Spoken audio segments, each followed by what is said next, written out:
Bonjour petits et grands lecteurs, on se retrouve aujourd'hui pour mes favoris culturels du moment. Ça faisait 6 mois que je n'en avais pas fait et c'est vrai que c'est une vidéo qui m'a beaucoup plu parce que je lis pas que des livres, voilà, j'ai une vie à côté, ça arrive, et je voulais vous présenter un peu tout ce que j'ai consommé comme bien culturel, voilà, un petit peu parler de ça. La première chose, je voulais vous présenter les figurines. Alors comme vous pouvez le voir, vous le voyez peut-être mal, j'ai beaucoup de figurines Funko Pop. Il y en a des nouvelles Harry Potter qui sont sorties que je n'ai toujours pas achetées, et en fait j'adore Funko Pop, mais il y a d'autres figurines qui sont beaucoup plus belles et beaucoup plus travaillées, et donc il y a des nouvelles figurines qui sont sorties à un prix assez peu cher pour la qualité de l'objet. Donc ça s'appelle les K-Pocket je crois. Donc oui, Q-Pocket quoi. Et donc la première que j'ai eue, c'est celle de Newt, je vous montre, qui ressemble à ça. Voilà, donc en fait c'est des figurines où vous mettez la tête, ils sont en kit et vous les construisez un petit peu. Donc j'ai eu celle de Newt qui est très très belle, celle d'Harry, il est trop beau. Voilà, avec sa petite écharpe, il est magnifique, j'aime trop ces figurines. La meilleure, celle d'Hermione, donc voilà, qui ressemble à ça. Donc il y a des modèles, comme vous pouvez voir, elles sont beaucoup plus grandes qu'une Funko Pop. Il y a des modèles très différents, bon, beaucoup de licences. Harry Potter, il y en a quelques-uns. Il y a Ron qui est sorti, mais je n'aime pas trop comment il est positionné. Il y a Drago aussi, et j'aime pas trop non plus comment il est positionné.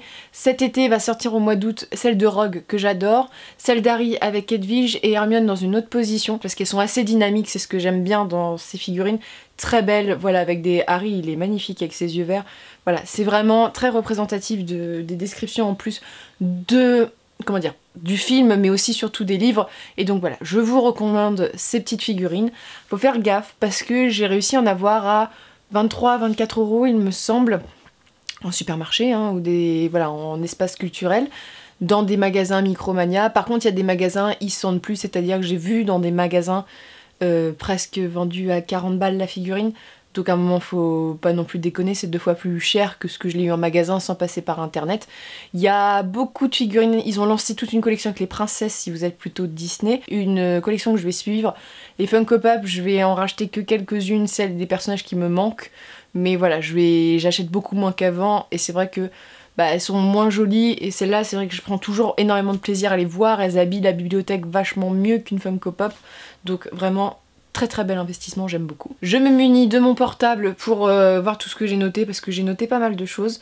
La première chose, au niveau ciné, je vous conseille 2 films. Alors un, je suis allée le voir il y a quelques jours. Il s'agit du nouveau Spider-Man Far From Home, c'est ça. La suite de Homecoming que j'avais bien aimé, mais moi j'ai toujours été... Team 2000, vous savez, j'ai grandi avec ces films. Les 2 premiers m'ont énormément plu, Docteur Octopus, voilà... Quand j'étais petite, je pleurais à chaque fois. Et donc, la nouvelle franchise, autre que je trouve... J'adore Tom Holland, donc voilà, j'étais partie bien. Mais le premier m'avait laissé... J'ai bien aimé, j'aimais bien que Peter soit un peu plus jeune, tout. Mais il y avait des choses qui me plaisaient, du genre le flash du truc me plaît pas du tout, je le trouve assez ridicule. Voilà, il avait ses faiblesses, et je sais pas, j'ai pas tellement accroché au premier, malgré des gros changements qui m'ont beaucoup plu, c'est-à-dire que j'adore la nouvelle MJ. Voilà, qui est joué par Zendaya. Et donc dans celui-ci qui est sorti, mais j'ai adoré le film. Je suis sortie de la salle, mais j'étais comme une gamine, parce que MJ, elle est hyper sympa. Là, il y a les sentiments. Et puis c'est après Endgame, donc si vous avez vu Endgame, il y a... ça spoil totalement le film, hein, faut pas y aller si vous l'avez pas vu. Et voilà, tout post...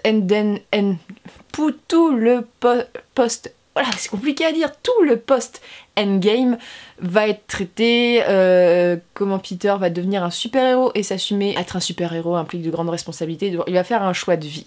Et il va rencontrer l'autre figure qui est Mysterio, grosse figure pour les fans de comics, c'est ce que j'ai compris. Alors, le film, les méchants, tu te doutes de qui c'est dès le début.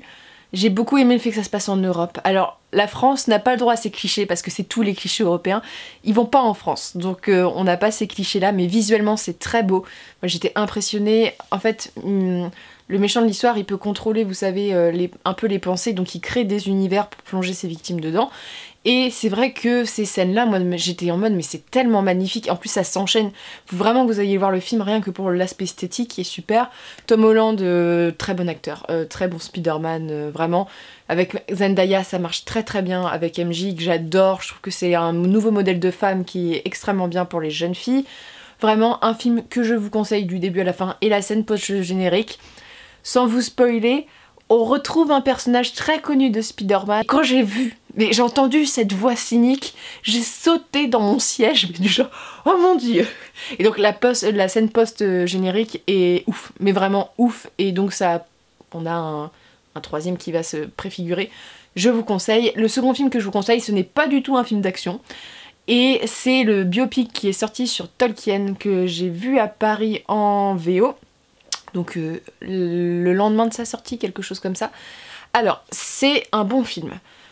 Très beau, très triste. Donc Tolkien, auteur du Seigneur des Anneaux et de grands textes, est un homme qui a été orphelin très jeune et qui a été sous l'emprise de la religion assez très jeune.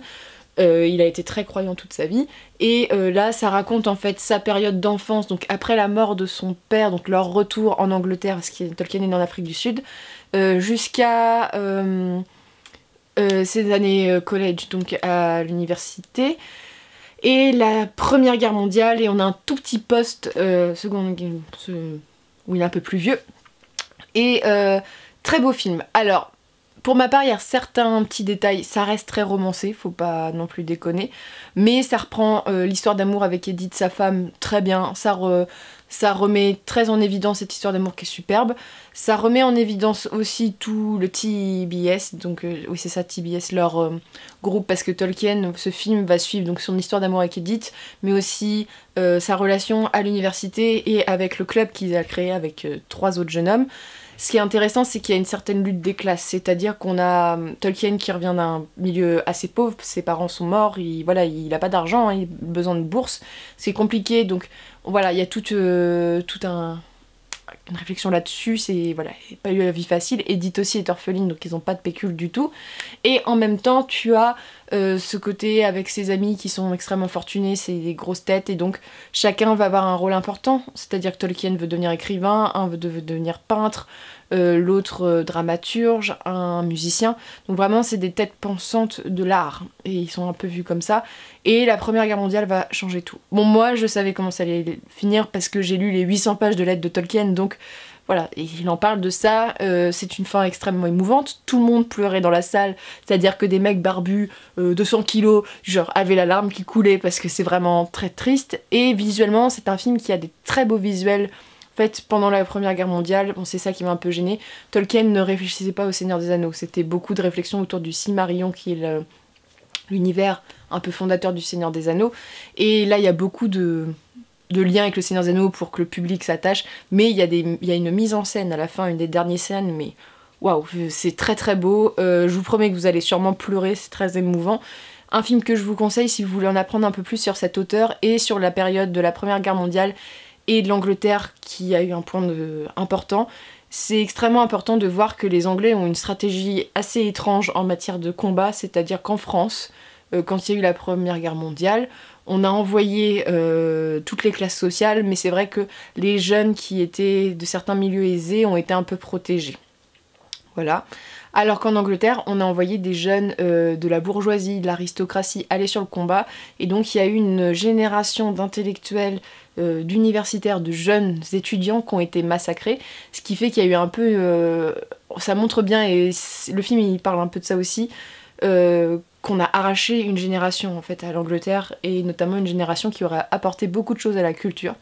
Donc voilà, très beau film que je vous conseille. Voilà, sur Tolkien, voilà, j'avais un peu peur parce que tout le monde était en mode ah ça bouge pas, mais je pense que les gens croyaient que c'était un Seigneur des Anneaux, je sais pas, mais c'est un biopic les gars, Tolkien il s'est pas battu à l'épée, hein, donc il faut se calmer, mais très beau film, voilà, vraiment allez-y si vous avez l'occasion d'aller le voir, et en VO encore plus si vous pouvez, parce que c'est, voilà, Tolkien est un linguiste, donc la langue est très importante dans ça.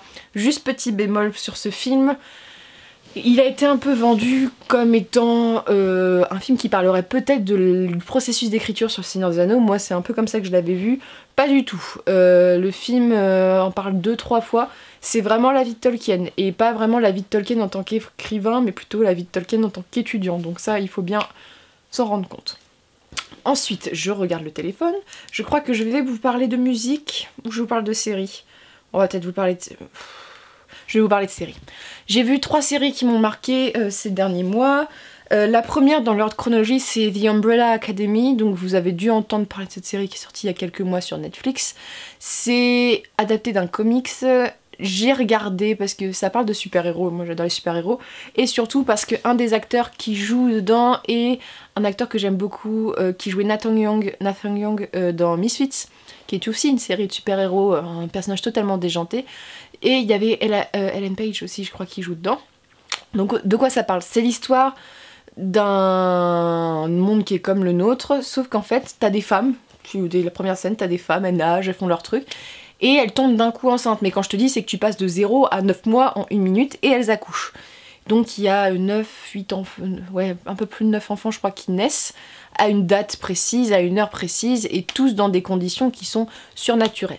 Il se trouve que ces enfants ont des pouvoirs, voilà, des capacités particulières, et un riche homme va adopter la plupart des enfants du genre, il en adopte 5-6, voilà, ceux qu'il trouve.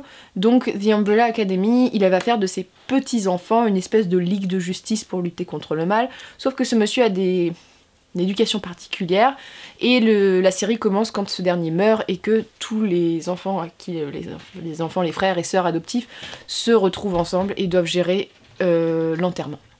Donc il y a différents personnages, tu as Luther qui est en poste sur la lune et qui a tout donné pour son père, il a toujours voulu faire des choses extraordinaires pour son père, il est très très fort.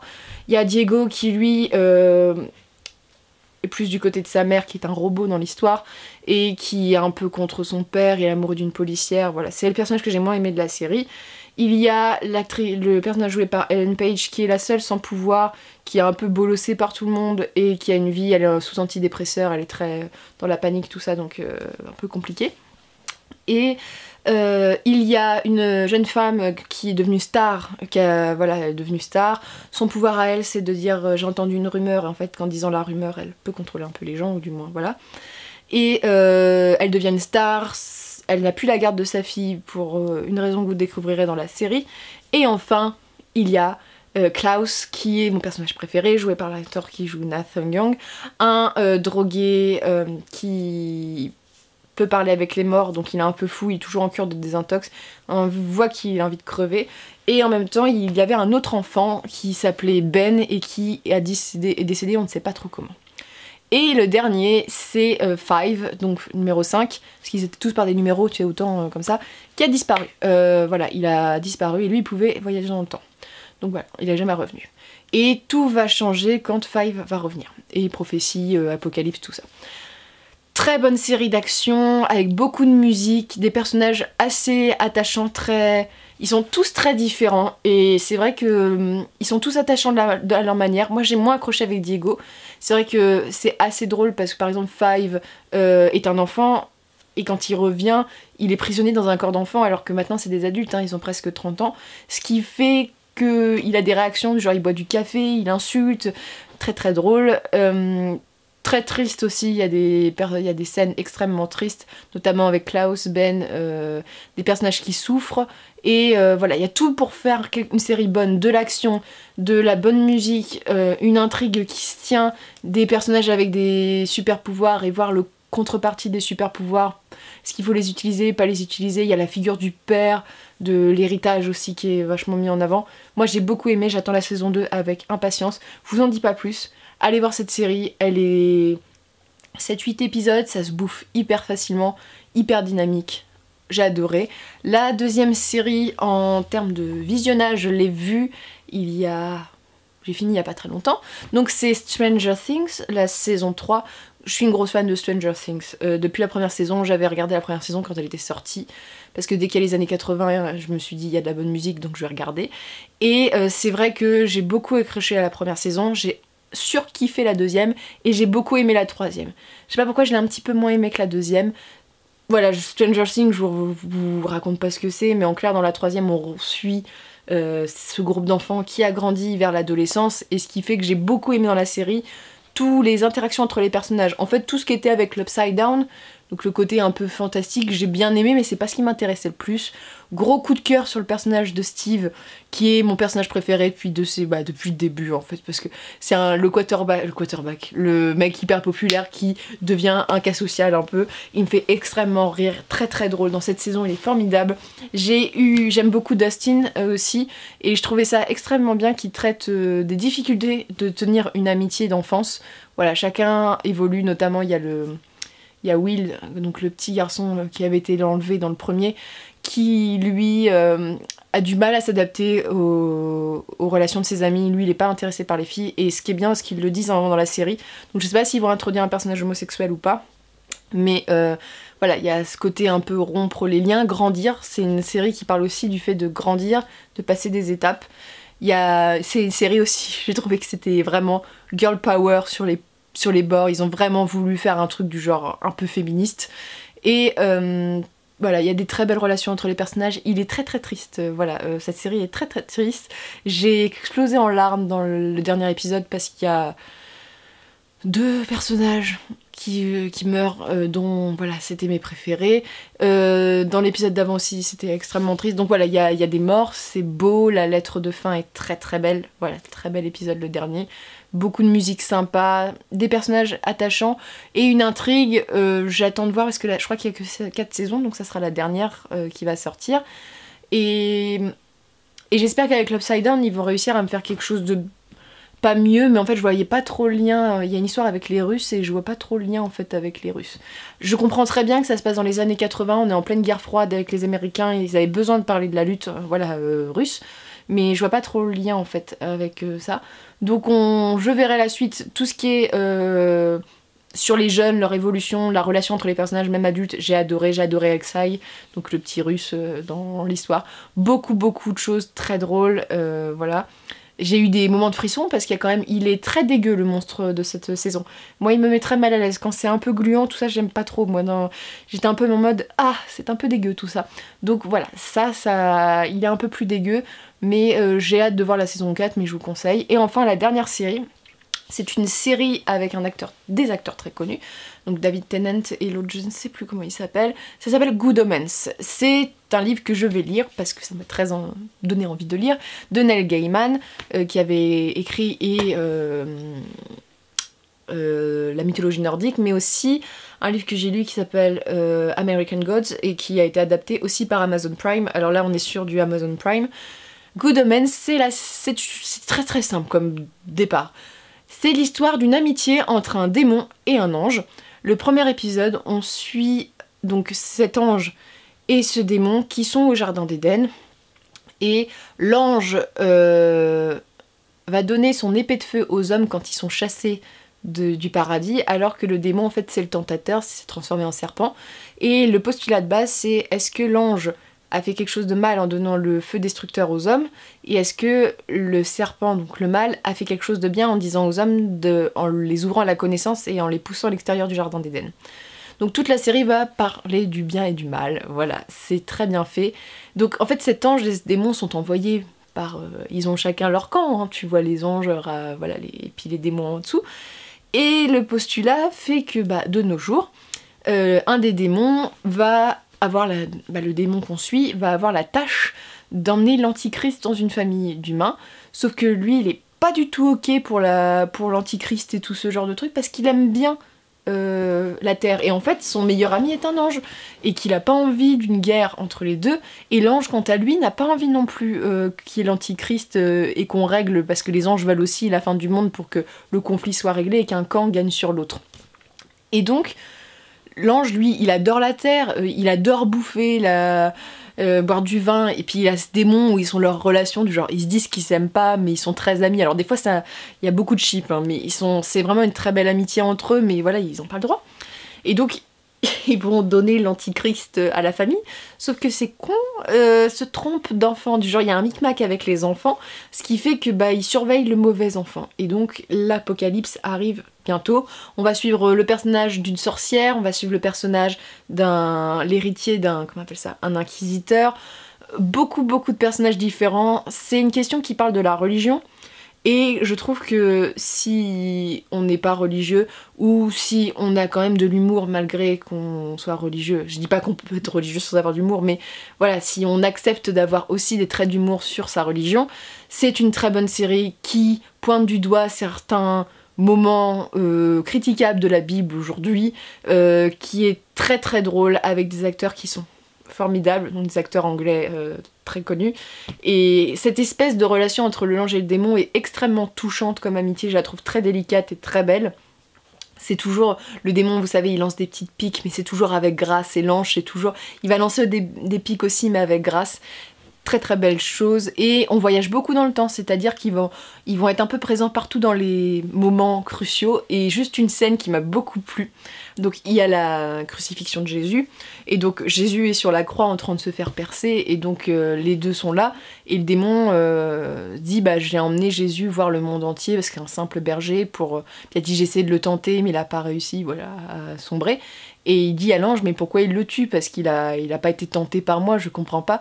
Et l'ange lui dit c'est simplement parce qu'il a dit aux hommes aimez-vous les uns les autres. Et en fait c'est que de l'humour comme ça, et qui montre la cruauté des hommes aussi. C'est très belle série que je vous conseille, très drôle, avec un humour anglais. Alors faut aimer l'humour anglais, mais vraiment très sympa, je vous conseille à 100%. Petite série qui s'est arrêtée en une saison et qui a un très beau message à la fin, donc moi je valide, je plus soit cette série, et je vous la conseille. Si vous l'avez vue, n'hésitez pas à me le dire. Alors ensuite on va parler de musique, parce que cette vidéo va durer beaucoup trop de temps. Donc non, je vais vous parler d'animés. Voilà, j'ai des animés. Donc j'ai vu Le Garçon et la Bête, qui est du réalisateur qui a fait Ame Yuki aussi, Les Enfants Loups, Mamoru Hosoda, il me semble que c'est ça. Très beau animé, très bel animé, sur ce garçon qui va être élevé par une bête pour en devenir... C'est une bête qui fait du combat et qui va devenir son élève pour la bête devienne roi en fait. Et très belle image sur le rôle du père absent et du père présent, de l'initiation, parce qu'en fait la bête elle est très mauvaise initiateur et l'enfant il est très chiant au début, ça fait des scènes assez drôles.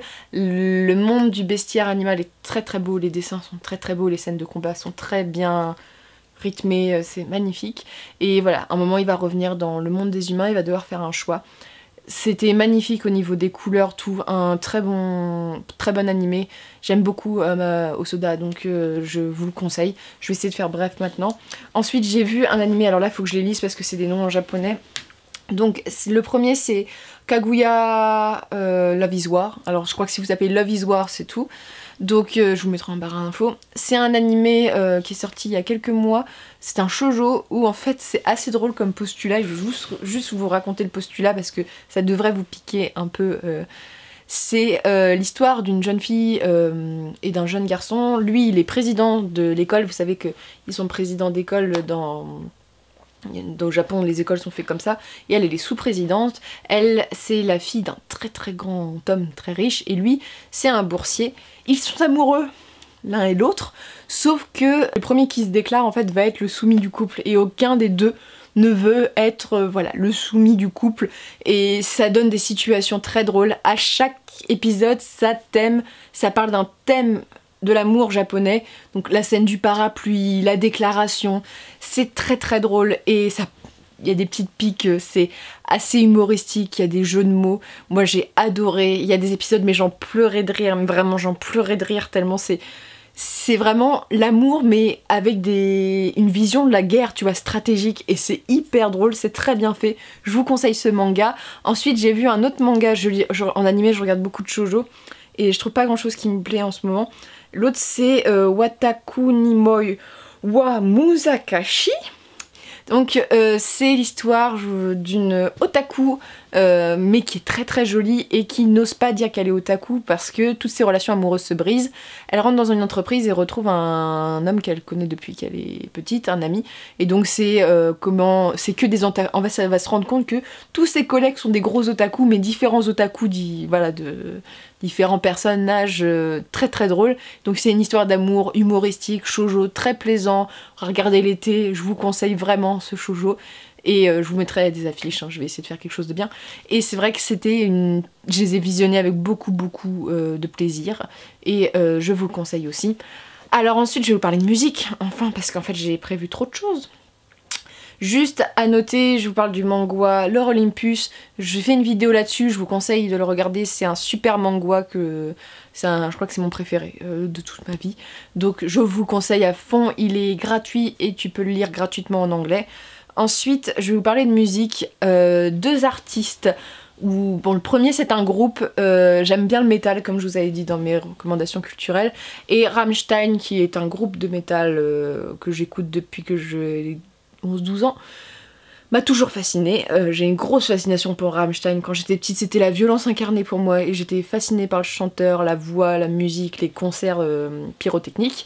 Et c'est vrai qu'ils ont sorti leur nouvel album et j'aime beaucoup Deutschland. Donc c'est un clip de ouf qui a choqué les gens. Les journalistes n'ont pas compris que Rammstein faisait des clips pour choquer et que Deutschland est une déclaration d'amour à l'Allemagne, mais aussi une déclaration de guerre à l'Allemagne, et donc le clip montre tous les moments tragiques de l'Allemagne. Et à un moment, tu as la Seconde Guerre mondiale, et ce qui a choqué, c'est que on voit un des membres du groupe, donc t'as une scène où ils sont tous représentatifs d'une minorité tuée par les nazis, t'as homosexuels, tziganes, juifs, tout, perturbateurs politiques.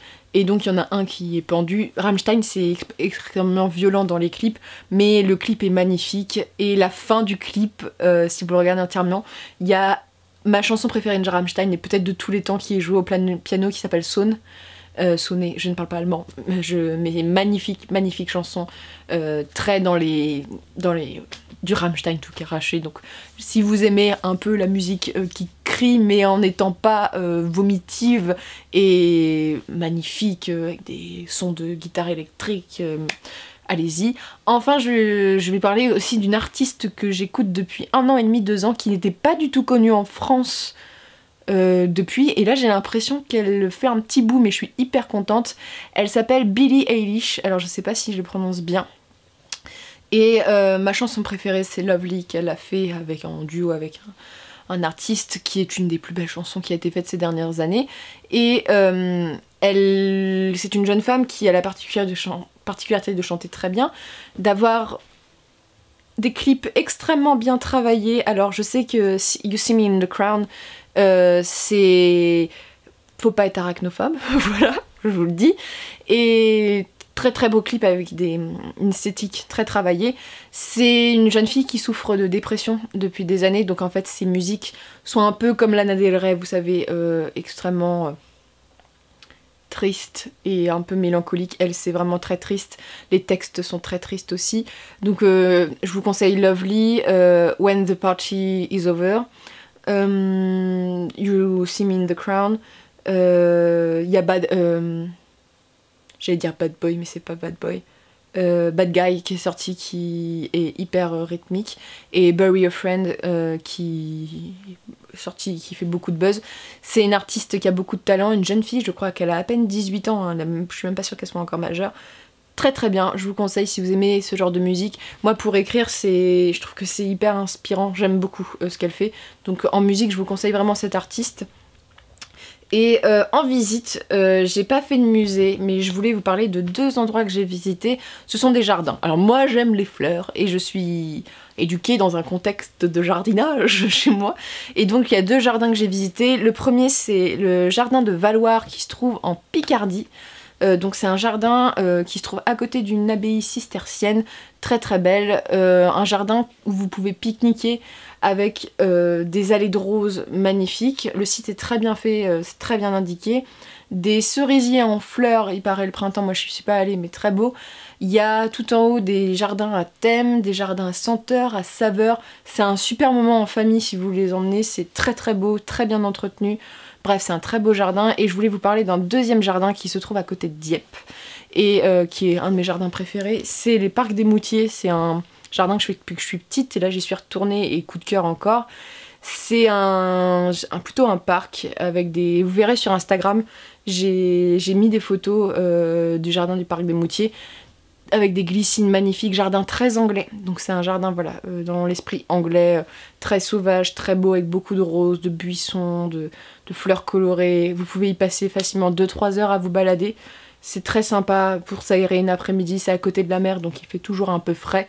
Vraiment, je vous conseille ces 2 visites. Donc, c'en est tout pour ces recommandations qui sont extrêmement longues, beaucoup trop longues, mais j'ai beaucoup de choses à dire à chaque fois. N'hésitez pas à me dire ce que vous me recommandez, vous, vos recommandations en ce moment, que ce soit artiste, tout. Moi, j'écoute un peu de tout, je regarde un peu de tout, je suis pas difficile en public, on va dire. Et je vous souhaite bien sûr une très bonne journée et de très bonnes lectures et consommation culturelle de toute nature.